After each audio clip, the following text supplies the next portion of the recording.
So today is the first really concert demonstration day, right? And so we're going to explain a little bit. We're really going to start the tradition of, and this is what the principal of the school really wants, Linda. She wants us to not just say it's a performance, it's a demonstration of learning. So that's the deal today.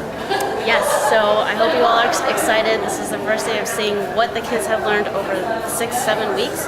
And you'll see a lot of singing, a lot of rhythm, clappings, plucking, posture things.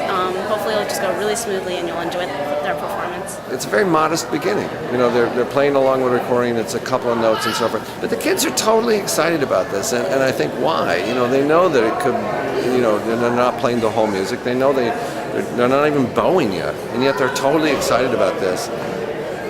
I don't know, this seems new for me, and because it's so quick and the excitement is so deeply ingrained.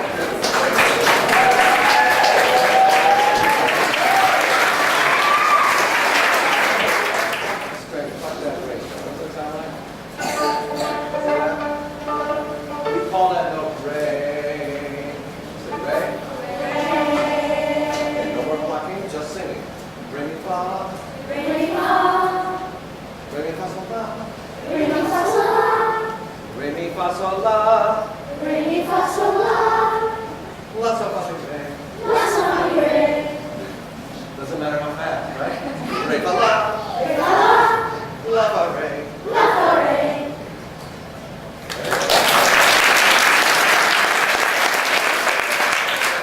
So this is what they do with notes, and they learn to read them. And so when we point to them, they do the same thing. I point to it first, then you sing it. Re mi fa. Re mi fa sol la. La sol fa mi re.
The most important thing is his excitement. He's just excited about it. And when you traditionally think about kids, I know growing up I had friends who took violin, they hated going to practice. They're like, I have violin practice now. And he is eagerly anticipating Fridays.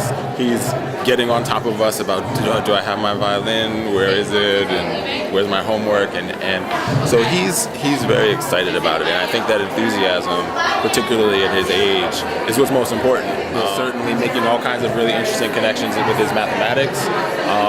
And he just loves music, and we could be listening to something on an iPod or something, and he will notice things. He'll pick up things that he wasn't before in terms of paying attention to tempo or paying attention to rhythm and trying to find those things. So that's something that I've noticed just in the short time that he's been engaged in the program. You were. I was focused. Oh, you were focused. And so, did you have too much to do, or was it enough to do, or too little? It was enough. And when the cups were changing, were you able to read the cups and so? Okay.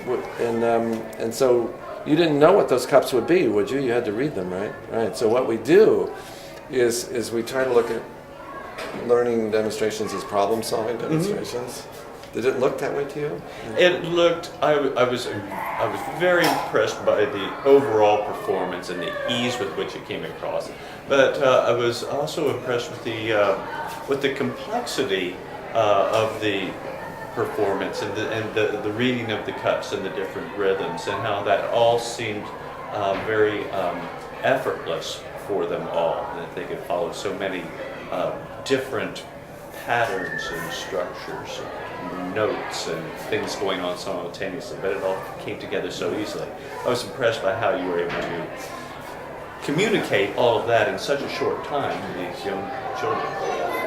First, we weren't sure, how is this really going to impact literacy or math or the parent community or the faculty? What would buy-in be? How would people connect? And we see all of that. Mm-hmm. So we see how kids are creating symmetry and asymmetry in music, and creating symmetry and asymmetry in math, and understanding the relationship of those things, and then taking that into other areas. So, and I think that over the course of a few years, we're going to see this infiltrate areas that we didn't even expect. That's already happened. Right. In art and in science and in places that, we came into us thinking, okay, there's music and then there's music integration. You can kind of see how that would work with math right off the bat and with some literacy right off the bat. And I think it's everywhere. It's just a part of how kids are going to be thinking about their relationship to symbols and language and their own way of learning. And we're all of us, everyone that's part of the Atrium, we're all functioning musically.